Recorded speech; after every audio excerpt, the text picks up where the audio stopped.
Change ta manière d'analyser les problèmes. Change ta manière de regarder les problèmes. Ne pense pas que tous les problèmes qui viennent dans ta vie viennent pour t'assommer, viennent pour te dérouter, viennent pour te tuer. Certains problèmes de ta vie peuvent être des opportunités. Mais si tu ne cherches pas à améliorer ta manière de regarder tes problèmes, tes soucis, tu vas toujours échouer.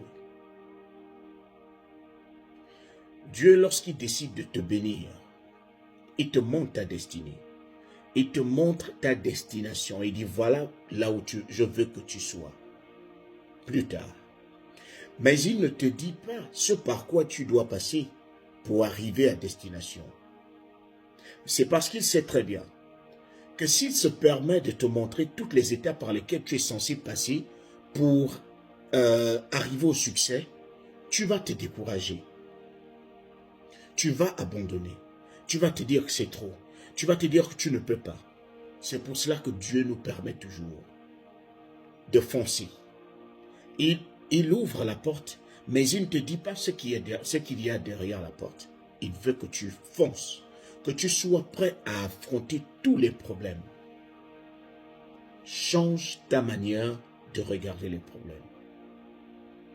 Arrête de pleurnicher. Arrête de penser que tous les problèmes du monde n'arrivent qu'à toi. Non, tout le monde passe par les problèmes. Mais tout le monde ne regarde pas ces problèmes-là de la même manière. Tout le monde ne les gère pas de la même manière. Il y a des personnes qui savent très bien que chaque problème vient avec une solution. C'est pour ça que je respecte énormément toutes ces personnes qui arrivent à avoir une mentalité de lion. C'est quoi la mentalité de lion? Le lion, lorsqu'il arrive quelque part, le lion n'est pas le plus gros. N'est pas le plus gros des animaux. Le lion n'est pas le plus intelligent. Le lion n'est pas le plus lourd. Le lion n'est pas le plus grand. Mais pourquoi le lion arrive-t-il à traumatiser les autres animaux? Lorsque un éléphant qui est plus gros et plus lourd, lorsqu'un éléphant voit le lion, l'éléphant fuit. L'éléphant pense directement au danger. L'éléphant se dit directement qu'il est en danger, qu'il va perdre sa vie. Et pourtant, c'est lui qui est plus gros. Et pourtant, si l'éléphant décide d'utiliser son poids et autres, il va dominer le lion. Mais c'est une affaire de mentalité. Lorsque le lion voit un éléphant, le lion le regarde et le lion pense direct, voit déjà l'éléphant proprement cuit.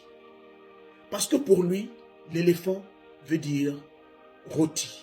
L'éléphant veut dire nourriture. L'éléphant veut dire je vais reprendre les forces. Voilà quelqu'un qui va me donner des forces. Au lieu qu'ils se disent non, je suis très petit. Je suis plus petit que lui. Je suis plus léger. Je ne cours même pas plus vite, par exemple, que tous les autres animaux. Mais le lion, avec sa mentalité, décide de prendre le dessus sur les autres animaux. Une affaire de mentalité.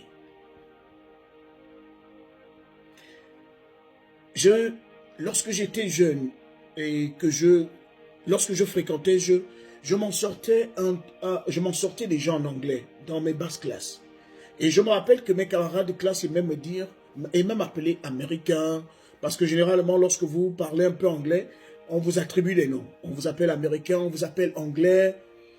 Et moi aussi, je commençais déjà à rêver là où je suis aux États-Unis. Et j'ai commencé à faire de ça mon objectif. Je dis un jour, je vais arriver aux États-Unis. Je commençais déjà à rêver.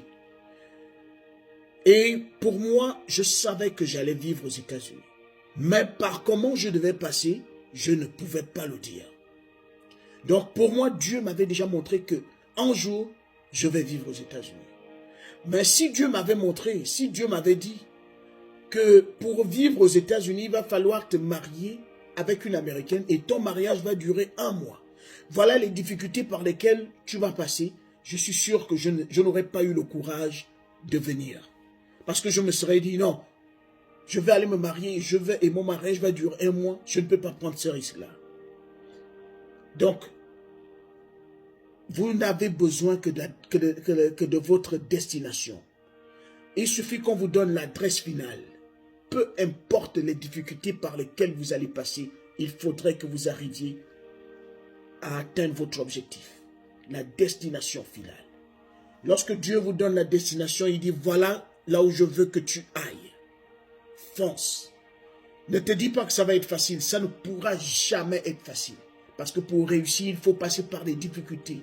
Il faut passer par les différentes étapes qui vont te forger, qui vont rendre ton mental très très fort pour arriver à jouir des fruits que tu vas trouver à destination.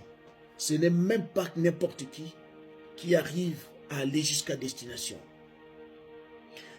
Généralement, on parle souvent de la Bible pour les chrétiens, ceux qui sont chrétiens. Lorsque Dieu avait demandé à Moïse de partir avec son peuple vers la terre promise, il ne leur avait pas dit qu'il y aura des problèmes dans le désert, qu'ils vont manquer d'eau, que certains vont manquer de nourriture. Il ne le leur avait pas dit. Mais c'était des étapes pour voir s'ils étaient dignes de vivre à la terre promise. Es-tu digne d'arriver à destination? Es-tu digne de bénéficier du destin, sinon de la destinée que Dieu a préparée pour toi? Es-tu prêt? Es-tu prêt à accepter de te faire presser comme une orange pour ressortir le fruit, le vrai jus, le jus qui te permettra d'arriver à destination? Es-tu prêt? Mentalité alligator.